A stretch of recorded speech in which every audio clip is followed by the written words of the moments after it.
So if you spend time on crafting the idea, it'll save you money, it'll save you a lot of this algorithm. I'll tell you, ideas will stay. Focus on old school ways of creating, crafting ideas, building relationship with your, clients. And So in our next episode, we have Shiv, who is a director, producer, and screenwriter. So he's into the content creation journey now, and he's heading the video production of Harappa. So he's making 6-second spots into like 60-minute courses. So let's deep dive into his journey, and let's demystify his career trajectory, and let's take it forward. So hi Shiv, how are you? I can see that you're very nervous. Video production, you put the best people in front of the camera and they start shaking, but it's okay. I think you can chill, Yeah. and I'm very fine. How are you? I'm good. Yeah. So let's start with your childhood journey. And Sure. how was your childhood? How was your upbringing? And how did you get into video production and stuff? So let's start with Oh, your. wow. So, yeah, like any typical, I was actually, I'm a complete Delhi boy, born, raised, and spoiled. When someone asks me, where are you from? I say, I've been born, raised, and spoiled in Delhi. And why spoiled is because traditionally, I come from a business family. Father's been in business, mum's been in her own business as well. Grandfather was a businessman. So I was, of course, sent to an extremely upper middle class, privileged school, which was Delhi Public School, Mathura Road. My father had been there and it's been like a generational thing. My parents have gone there. My parents' siblings have gone there. So I was like the third generation of my family going into the same school. So yeah, I was in DPS very early on. I think I showed sparks of writing and poetry and oration. These were some of the skills that some of my English teachers identified very early in me. Uh, and I think my parents were naive enough to trust their instincts, my teachers' instincts. And my teachers were like, listen, put him into the arts, let him debate, let him enter debating competitions. And they thought I'd do well there. And as fate would have it, yeah, I did well. I was in class 4 and 5 when I was sent for my first big debating competitions with like 200 schools all across the country. And I remember one day being given a topic when I was in class 4 for a debate competition, which was, I clearly remember it said, where wealth accumulates, values decay. So imagine a class 4 boy was given this topic to debate on. And my parents, of course, had never heard of the concept of debating. Right. So I remember my mother pleading one of her closest friends, saying, "Can you please write this debate for him?" And they actually worked together for a week. And that aunt, she's one of the most important influences in my life. And she actually wrote that debate in a week. She shut herself off in a room. She took an off from work for 7 days and wrote that debate. And I remember no understanding of the subject. A class 4, all of 12 years old, you're being asked to debate on where wealth accumulates, do values decay? And I was speaking for the motion. And I remember my opening line, there was a Pepsi campaign running in the country back then called Ye Dil Mange More. Okay. Right? So I opened my debate with that line. I said, Ye dil mange more and more and more, but where does the more end? Right? And I remember I just went up on stage and my mother was sitting with my aunt in the audience, hoping that I don't, fumble. That was the only ask. Right? Imagine 300 people in a room. It's happening on home soil. It's happening in my school, and there's some of the best schools in Delhi and India, sitting live there. And you're like, your boy has to win it. And I had no context. I just went up on stage. At that time, the only ask was, I shouldn't fumble and I shouldn't feel the need to take out the paper, because the entire debate was handwritten, folded in my blazer. Yeah. And the boy before me fumbled and he took out his paper. And I was like, oh God. I went on stage.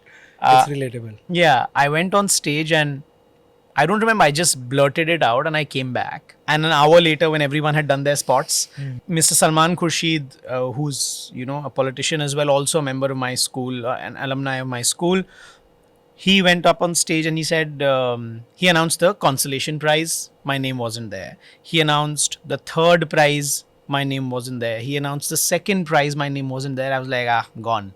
Right. And then I distinctly remember he said, who do you think has won the first prize?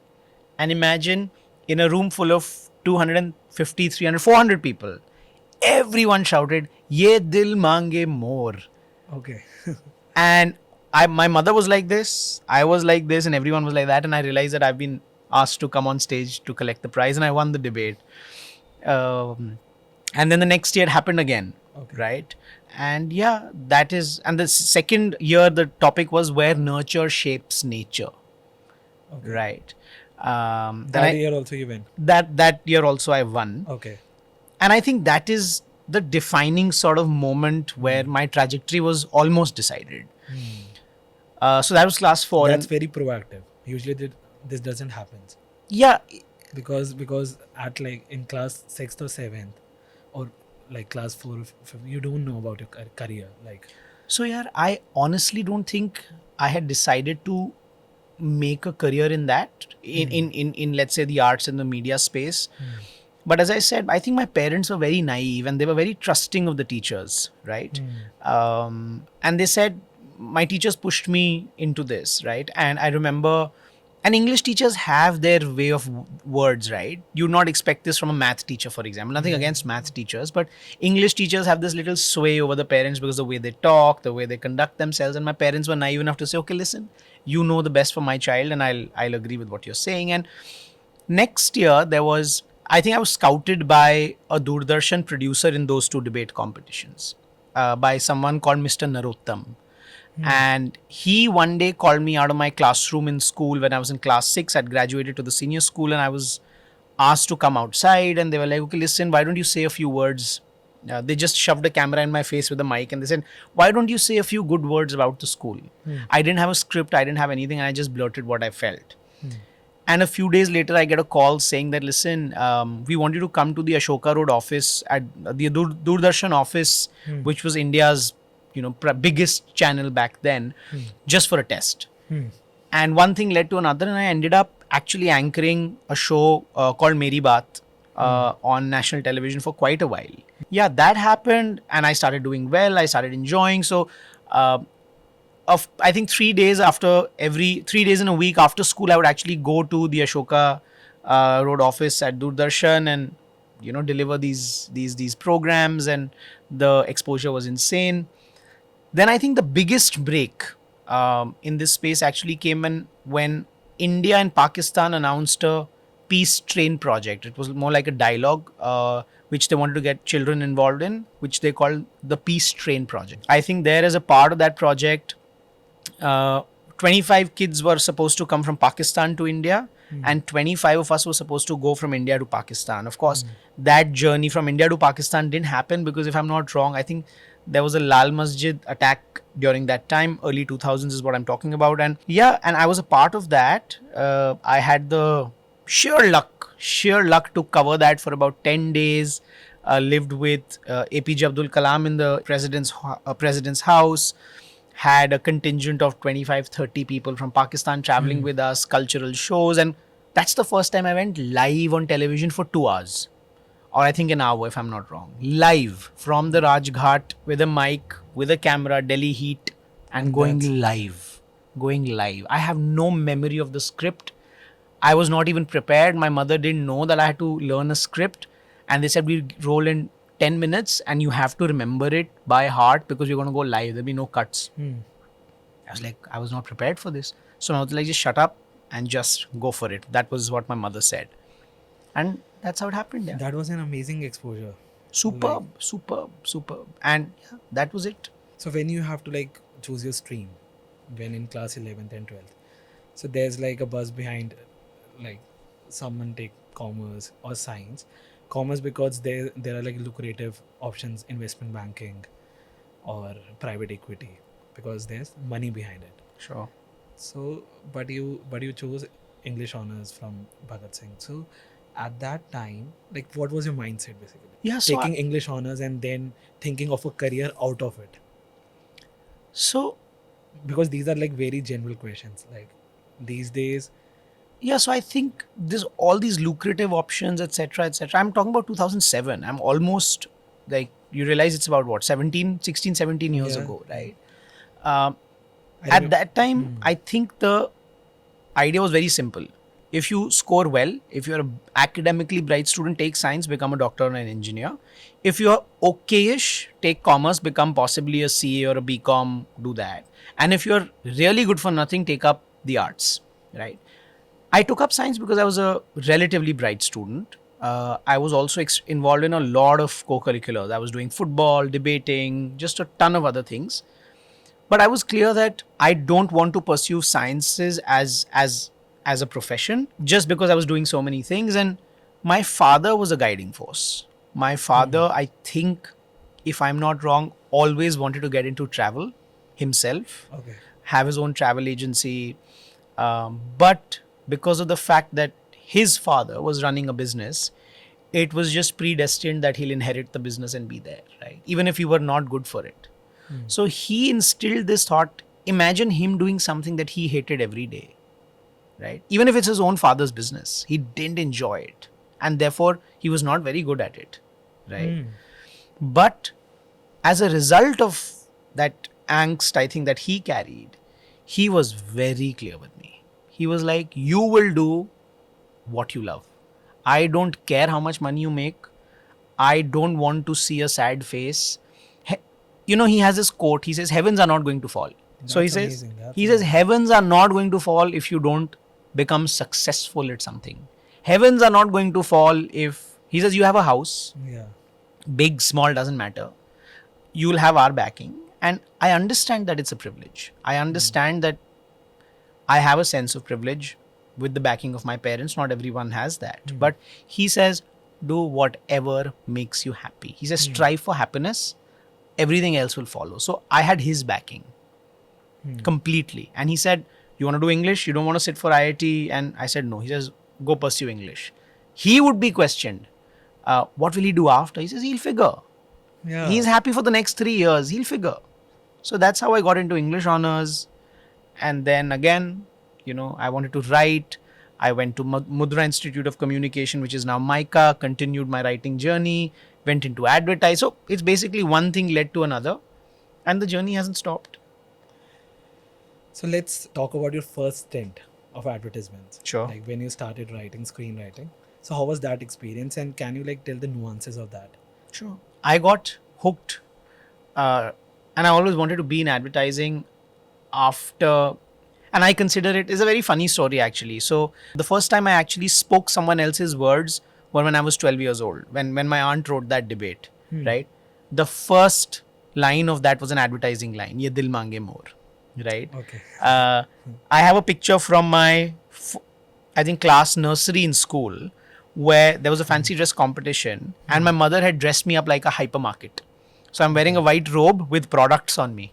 Okay. Right? So there's Colgate, there's Dal, there's just a lot of other Got it, products, got it. the FMCG regular products. Yeah, yeah, So I look at those pictures and I joke that, I was destined to be in advertising.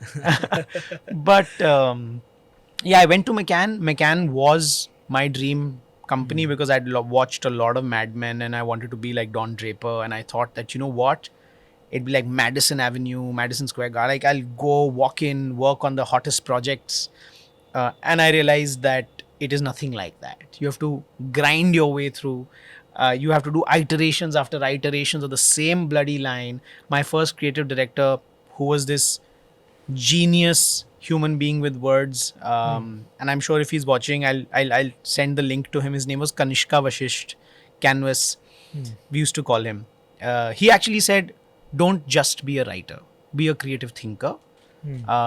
As a person, have an opinion. Even if you're a writer, have an opinion on art, have an opinion on visuals, write scripts. So he pushed me there a lot. So, and I was just very fortunate to just see some geniuses at work, right? I saw What are the traits of a creative thinker? what are the traits of a creative thinker. I think every creative thinker has his or her unique set of traits. right? Like, I'll give you an example. I was very fortunate to witness a creative director called Kapil Batra. Like, I've not seen anyone write better humor than him. He's just brilliant. Imagine my first day in one of the biggest advertising agencies in the world, and I walk in and I see and I hear a radio script, and it's his script. And I'll give you the script. It's very simple. He says there's a radio script in which there is a sound of a mosquito. So it says, and then there's a sound of a spray. Psst. Okay. And then there's a sound of a dog. Ow, ow, ow. And then there's a line that says, Mortin, machharo ko mare kutte ki maut. Acha. And I was blown. I was like, who thinks like that? And it's been what, 10 years? That line has stayed with me. That was my first day in McCann. I was like, wow, this is the place I want to be, right? This is the place I will learn. And yeah, and I spent 2.5 years there, worked on a host of accounts. So as I said, I was just fortunate. I was just lucky to see these geniuses at work. And I wasn't writing massive scripts or big screenplays or big production, ad films.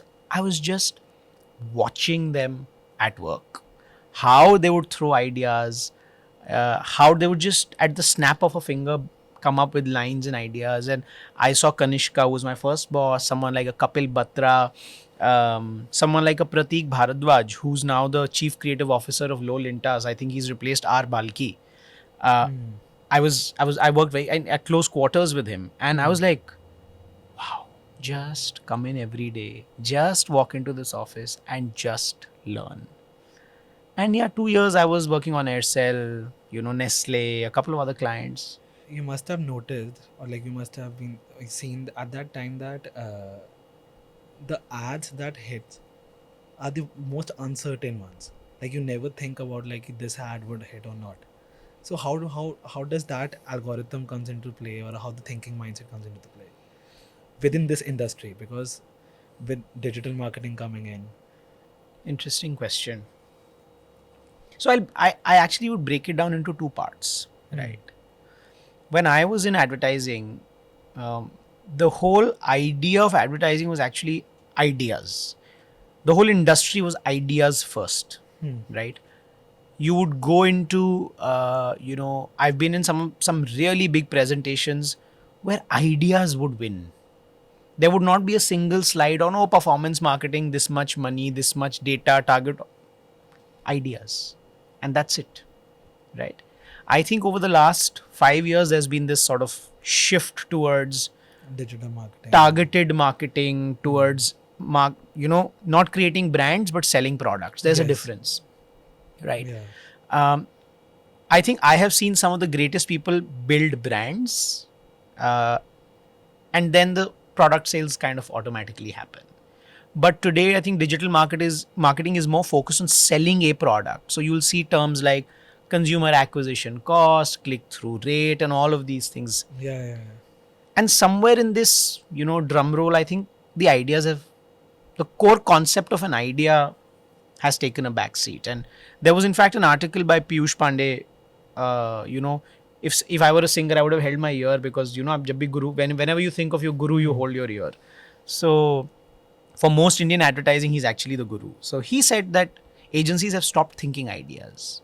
The boldness is gone. They're running after numbers.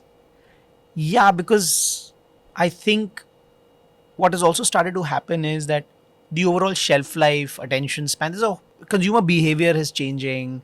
Our patterns of consumption are changing. So I think the industry is still trying to cope and understand what works. But you'll still see an odd film eventually, like, suddenly out of the woods going viral, right? Yes. And most of these films, no one's put any money on them because they're ideas, right?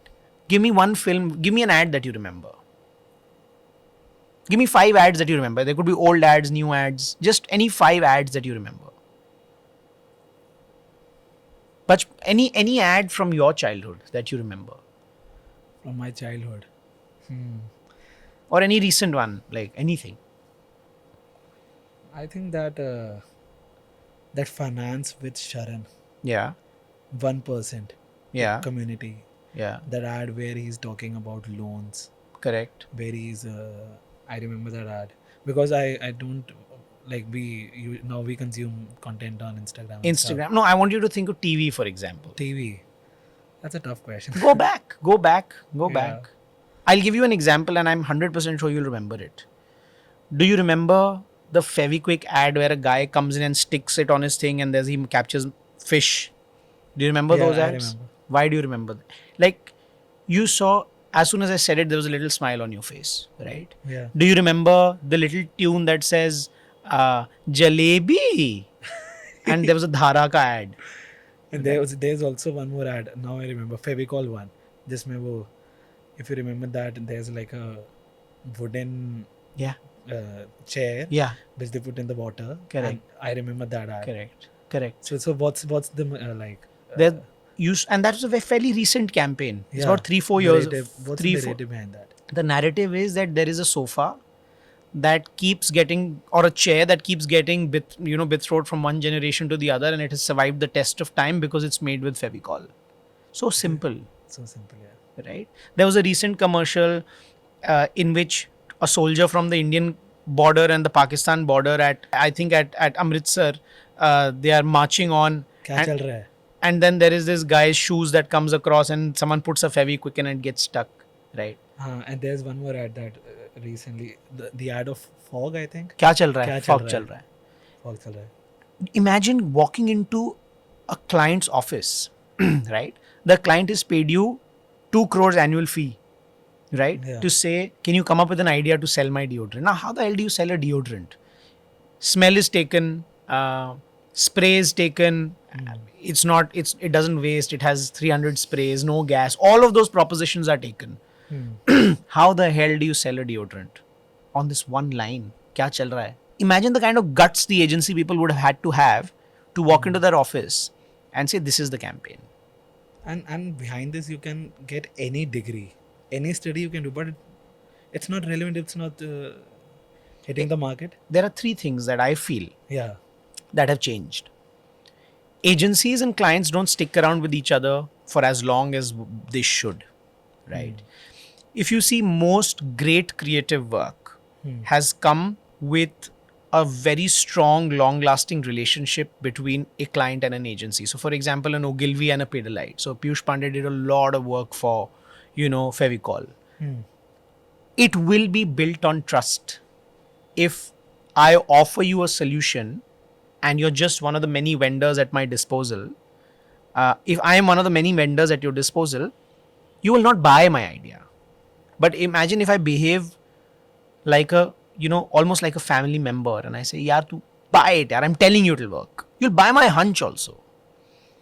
Today, the churn is 2 years or maybe a year. People leave agencies, clients leave agencies, they call for a pitch, etc., etc., etc. And you'll see some of the best work being delivered by a consistent client and a consistent creative director working together for many years, which has stopped happening. And therefore, who can provide me more numbers and click through and all of this has started to come in. I'm not against it, but I'm saying it has to, this cannot replace an idea. But is this working? Or it will work in, say, next 5 years? What will work in next 5 years? What's the future of this industry now? Yeah, so I honestly don't have a crystal ball. And also, to be fairly honest, I am slightly out of the industry, the pure advertising industry, for me to be able to make that claim or make that sort of prediction. But all I can safely say is that ideas will win and ideas will continue to win, right? There is no replacing a human brain. There is no replacing the imagination that a human brain comes up with, right? Like, who would have thought someone like Cred, for example, does stunning campaigns. Did anyone think that they'll actually get a Rahul Dravid, who's considered to be the most stoic cricketer, and say, "मैं इंदिरा नगर का गुंडा हूँ," right? They've just done one Subway commercial, the same team, for culinary brands, where Vishwanathan Anand is actually feeling flustered at ordering a Subway and he runs out of it, right? And the person who's responsible of commissioning that, also I've worked at close quarters with Mayur Hola, who's now the global marketing or global brand head at culinary brands. And idea, no money required, So if you spend time on crafting the idea, it'll save you money. It'll save you a lot of this algorithm crap. And I know I'll receive a lot of hate for saying all of this but I'll tell you, ideas will stay. Focus on old school ways of creating, crafting ideas, building relationship with your, clients, and And let's talk about some of the companies which are like very in these days, sure, like Boat. sure, So, uh, like Aman Gupta did all the marketing and sure. being the chief marketing officer. What do you think worked for Boat? A bit technical, but Yeah, I think there are two, three things that um, because you are from the industry or like sure. similar industry, so I think you would be able to relate it better. I think whenever I have seen, someone like an Aman Gupta, I feel his authenticity Hmm. is is almost synonymous with the brand, right? Hmm. Uh, See, Boat cannot pride itself as a young company to be mavericks of sound like Bose, for example, right? Hmm. And I like the fact that Aman Gupta is highly aware of that, right? Hmm. He's created a lifestyle around a certain brand which is chill, which is relaxed. You will never see a Boat talk about how their products are the best for audiophiles or mixing music. No, it's about the joy of sound, the joy of enjoying. You'll see. They have added colors to that, na, for every age group. Correct, correct. So I think they know their audience very well, right? Hmm. So Uh, they have like a clear vision. and they go for it. And how important is this when we are linking to advertisements and Everything. It is everything. like the vision, the clarity, Everything. everything? Everything. See, I would listen and I would see a lot of presentation decks that would say, who's my demographic? They'll say, oh, 25 to 40 is my demographic. No, 25 to 40 is not a demographic. It's like saying I want to sell everything to everyone, right? I think what Boat does very well is it says, okay, I don't want to sell to you. I'm very clear on who I don't want to sell to, right? So you'll find Aman Gupta being a personification of the brand himself itself. And what I have personally liked is that with the modern D2C brands, he's been able to create a very authentic story. And he's very authentic, right? You'll actually see that even on Shark Tank, the kind of memes that are made about, "Arey hum bhi bana lenge." Ideally, as a media trained founder, he shouldn't be saying all of that. Traditional wisdom says that you should always be prim and proper. But he's actually living the brand, right? He's actually living the carefree uh, element of the brand. And he's doing that because I don't think he's projecting it. I think he's extremely real. He's being natural. He's being natural. And that is an extension of, and that's where advertising is evolving. Yes. It's changing. But that's also an idea, right? You'd also see they're doing the same thing with their product innovation, the kind of products that they're launching, the price points that they're launching. Uh, Advertising of, let's say, 15 years ago would suffice by just launching an ad film on television, right? Now the brand has to exist in different avatars across different point of sales all the time, right? And Aman Gupta is an example of that, for example, right? What do you expect from Lenskart, for example? Yeah. Sensibility, dependability. How is Piyush as a founder? He embodies exactly those values. You'll always see him talk a certain way, behave a Simplicity, certain yeah. way. He's Very sensible. sensible man, yeah. And Lenskart is, you buy Lenskart, the kind of product, people who buy Lenskart are sensible, price conscious, value first. And Piyush Bansal is a reflection of that. Reflection of that. So yeah. So this means like it's been sought after thinking, sitting in brainstorming of the brand. That I can't say. I'm not. Yeah. I wish I could be in one of those rooms to see, but I don't think they are that conniving or they're that. I think they're just doing it because they are like that, and that's the vision that they've given to the brand, and that's the vision they've given to the company, to the products, and that's why it's clicking. Authenticity is a critical element today. That's what I feel. So let's talk about the OTT platform, Hmm. and on the other side, Bollywood. So these days, like Netflix coming in, Amazon Prime. So how do you think what is the future of this? Will Bollywood Die. Yeah. I did want to use that word, but Yeah, so I think because I think this is very much into media now, that see, from the numbers you see that OTT platforms are into. Now people don't have that time, they can't watch like a 3 hour movie. They are more into these 1 hour shows and stuff.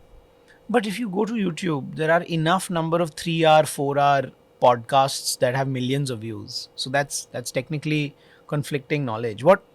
So first of all, I personally am not qualified enough to give this commentary on OTT versus films, just by the fact that I'm neither close to that industry or neither have I, have collected or researched or studied. But as a fan of films and as someone who likes to watch a certain kind of content, I don't think it has to be either or.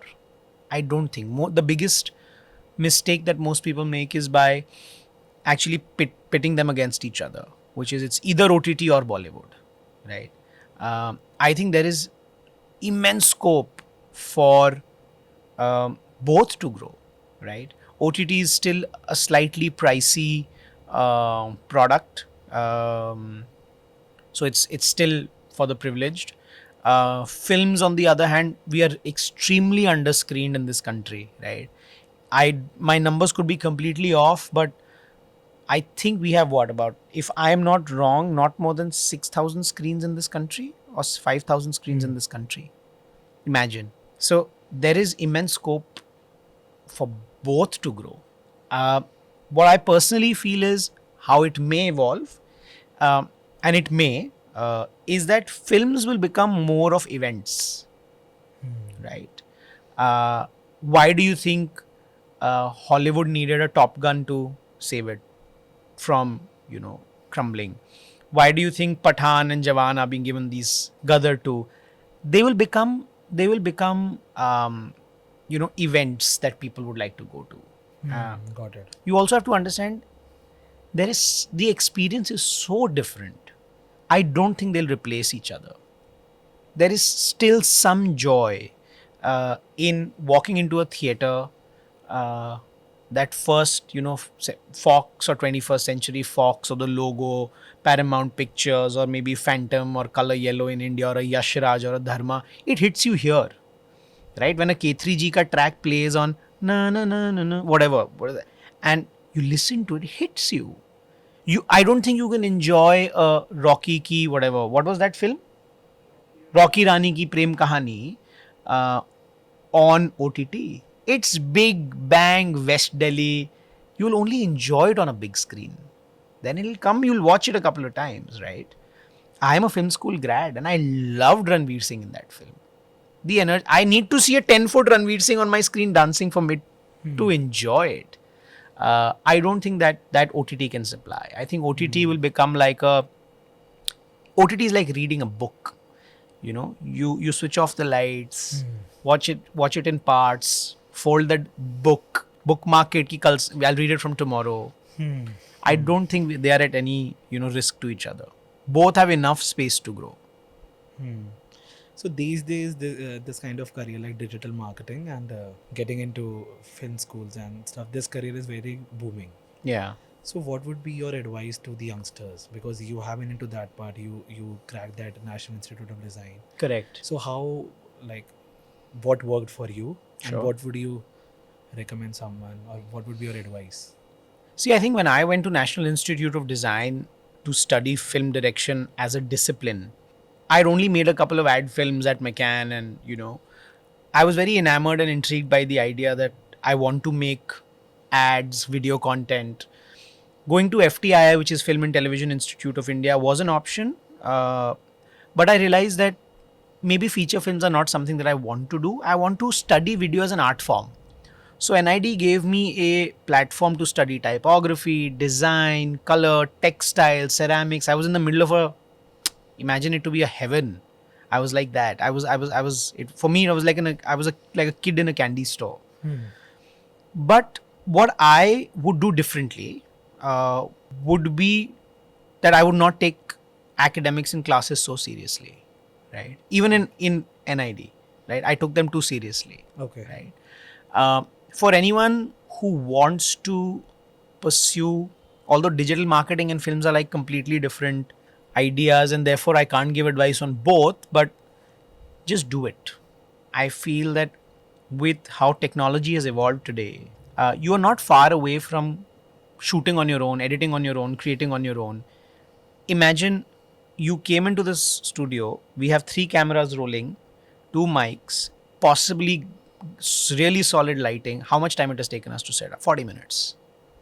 Because tech has evolved, right? So I personally feel that with democratization of technology, do as much as you can, right? Get your hands dirty early. Early. Makes sense. Do as much as you can, right? And you don't need teachers. Write content, throw it on Instagram, push it out on Instagram, push it out on YouTube. You'll get better. And then if you feel the need to study it, all for it, right? There's global schools, there's NID, there's FTII, there's SRFTI, there's Xavier's to study advertising, there's MICA. You're in the boom, you're in the middle of the best time of Indian education where so many institutes offer so many things, right? But do. Like, the only way to succeed in a creative career is to do as much. Don't think as much. Just do it. Creating work is an iterative process. You'll get better. It's like muscle. You have to constantly keep doing it. Like, you can't hit the gym and have great biceps on day one, right? Your first deadlift will suck. Much in a similar way, your first ad film or your first feature film or your short film or your first screenplay will suck. It's meant to suck. And slowly you'll get better, right? And I consider most of social media today to be a great platform to litmus test your product, right? Just type, write, throw it out. You'll receive feedback, Yeah. right? Yeah, best. I actually go through the comment section of a lot of my content to get ideas. It's a gold mine. So yeah, just do it. So let's talk about your current journey. So what are you doing at Harappa now? So what am I doing at Harappa? Yeah, I'm actually heading the creative video studio here. And that's what I do. We make monetizable content that Harappa produces for its own, out of its own brand name, and sells it for enterprise solutions in the learning and development space. And we also do custom content. So if someone wants to do, let's say, like you want to do a series of podcasts, right? We'll offer you the technical help to come down to our studio and get us on a retainer, and we'll shoot, edit, produce everything for you. So you just come in with your guest, and we have this 2,500 square foot production facility with cameras, lights, audio. You say, listen, I will shoot 10 episodes a month. I'll bring in my guests. You buy my calendar dates. You come in and shoot, and we produce it. So that's what my team does here. Okay. And we produce content for enterprises, for businesses, everything. Video content is what we do. So you mentioned about that you're designing 60-minute courses. Correct. So what do you think, like at this time, 3 or 4 prominent things that work for that kind of courses, while designing them or while editing them or while the whole journey? So see, I think education is, as a discipline, has shifted, as an idea has shifted. It is no more. When I was in school and college, education was an event. It would happen once in your life, maximum twice. Soon after school, you do a graduation, you do an MBA, and it's done. You don't pursue any education after that. Yes. Today, I think with the world rapidly changing, it has become a damn necessity to constantly educate yourself, right? Now, you can't take a break from work after every 3-4 years. So education has to come to you rather than you going to education, right? So education has now started to come to you on your mobile, on your tablet, and that's the natural extension of any format. And within that also, there are multiple disciplines for you to choose from, right? At Harappa, the larger focus is on a very specific set of skills that we call super skills, right? Okay. Traditionally, these were called soft skills, but I hate that branding because soft skills is like soft, right? Everyone takes them for granted, right? But I don't think that way. And I'm glad that at Harappa nobody thinks that way. Right up to our founders, and like for example, our founder Pramath, who's the founder of ISB, Ashoka, some of the most renowned institutions of this country, he says that these are super skills. He says wherever he's reached is because of a few super skills. super skills, and those are problem solving, critical thinking, communication, stakeholder management, crisis management. And But unfortunately, in your early career, like early school life, many of them don't focus on that. yeah, that's true. That's true. That's why I That's love, the sad part. and that's exactly why I love being at Harappa, because Yeah. I learn to, I'm here for a very selfish reason. I walk into the studio every day and I learn just seeing someone like a Pramath, my founder, my CEO, Shreyasi operate. I'm in close quarters with Ronnie Screwwala, Okay. who also happens to be one of the best producers of Indian cinema, and Upgrad has Upgrad. recently acquired Harappa. So for me, it's like, again, wow. So it's the same feeling that I had when I was in McCann for those 2 years, like watching these giants work, right? At Harappa, the focus is on super skills, right?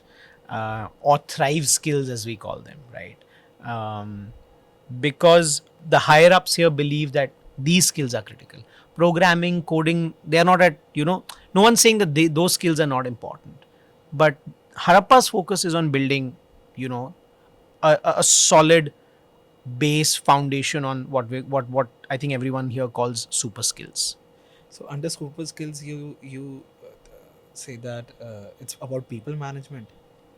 Among one of the many, yeah. So it could be about design thinking, for example. How do you think correctly? How do you break down a problem? About problem solving, about conflict management at work, about communication, about communicating effectively, about, for example, listening effectively. Has anyone told us that listening is a skill? I was blown when I heard that listening is a skill. Active listening is a skill that you have to work on to develop, and it can be taught. That's the beauty of what Harappa is. Okay. It can be taught. There are frameworks that can teach you how to think, how to write, how to listen, how to communicate. And once those fundamental aspects, imagine you're a kick ass coder. You can code like a charm, but you have to go sell that damn idea. What if I put you on a forum with 10,000 people to present your code and you can't? You can't sell it. And if with AI coming in, you can artificial intelligence can. AI, the only hedge that I think one has against AI It's super skill. is super skills. Yeah. AI will code for you Yes. in a few years, I Definitely, think. yeah, definitely. What sets you apart? Like we are doing this podcast. This is super skill. Correct. What is it that AI does not have? Super skills. Yes. And that's what we will have to make sure that we develop by the time AI starts knocking on our door and saying, I've taken over your house, now please leave. So, and we develop these courses, which could be 30 minutes, 20 minutes, 15 minutes to even hour long, 2 hour long journeys on some of these skills. So we have courses on design thinking, courses and learning journeys for first time managers, for women leaders, for established, CXO level employees. But the lens is always super skills. In just 1 or 2 minutes, can you tell how does this algorithm works? Like how can one make money from algorithms? Oh, as in algorithms of digital platforms, social Yeah. media Yeah, platforms. like Instagram, YouTube. I know there's like a lot of content on that, but I want to know from you. Yeah, what I have noticed is that if you, and it might sound slightly preachy, so forgive me for that. Uh, but let me ask you a question first and then I'll answer. Give me 3 creators who you follow on any social, let's say on YouTube. 3 creators.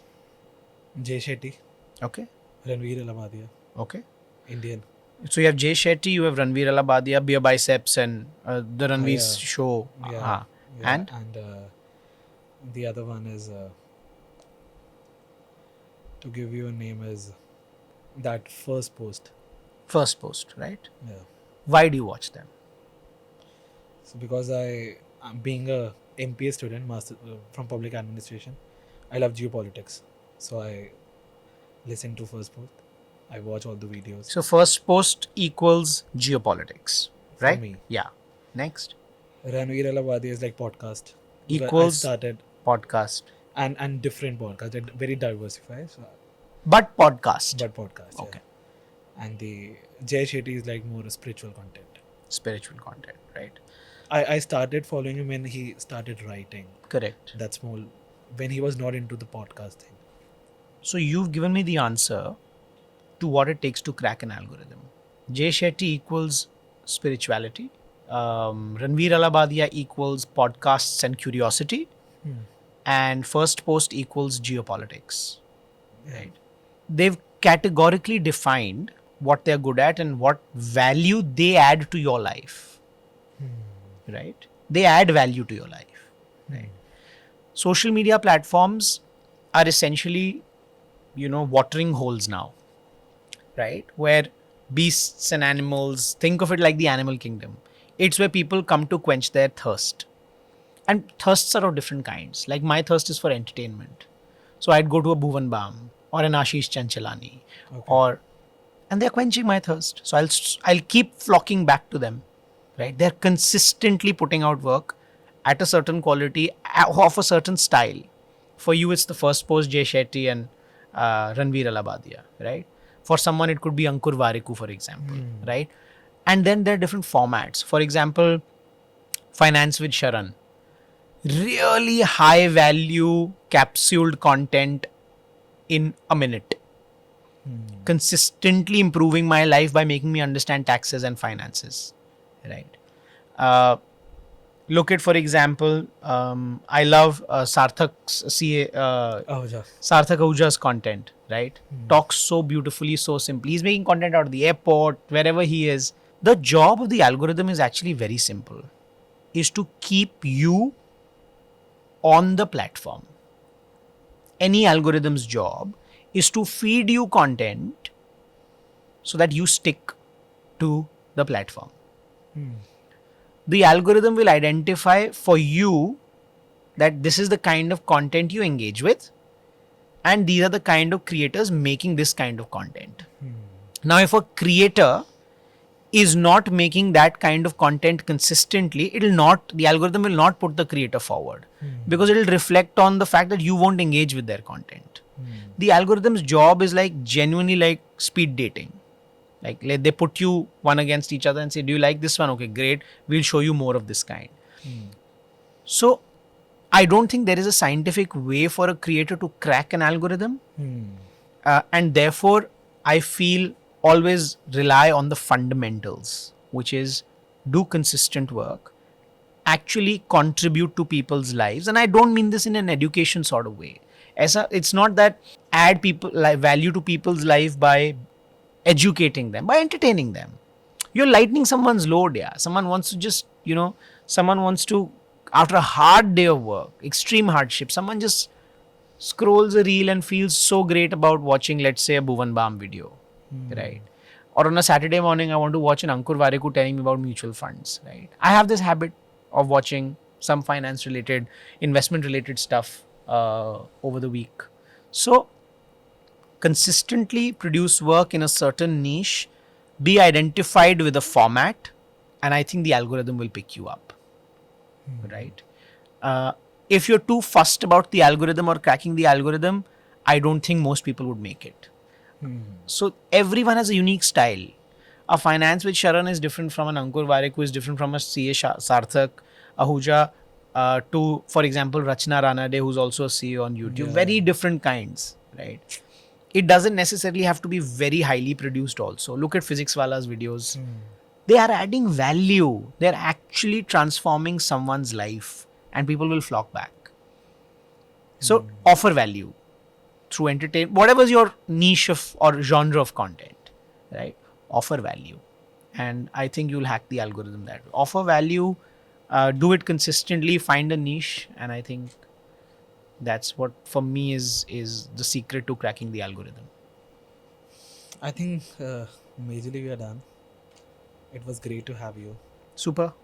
And let's come to the last part. Sure. So how are you thinking like next 4 or 5 years of yourself within your career How am I? with AI coming in, or you don't think about so much like?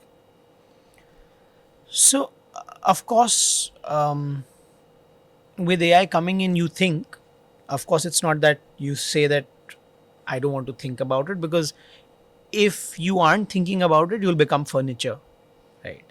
Uh, of course, we are thinking about it. Of course, I'm thinking about it. But instead of trying to be, obstinate and say that I don't believe in it, I'll actually embrace it. uh, I'd actually be very. I'm one of the like I'm.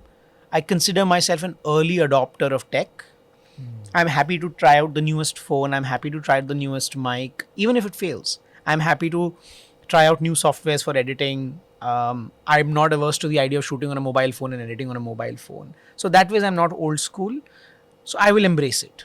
At the same time, does it scare me? No. I think I have enough faith in human potential, and I think uh, the basis of AI is that it's fed from what already exists, and the USP of the human mind is actually to create and dream up that which doesn't exist. It's as simple as that, As simple, yeah. right?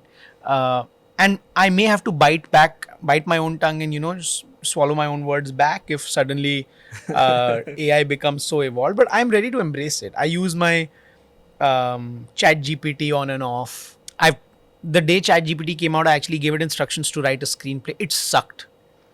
It sucked. I was very happy. The day it gave me a very bad screenplay, I was like, listen, I can make it for another 5 years and survive. uh, the other thing that I feel that I don't think AI can do is mentor people.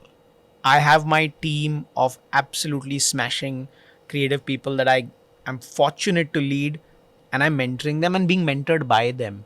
I don't think ChatGPT has that Yeah, potential yet, ChatGPT. or any AI tool has that potential.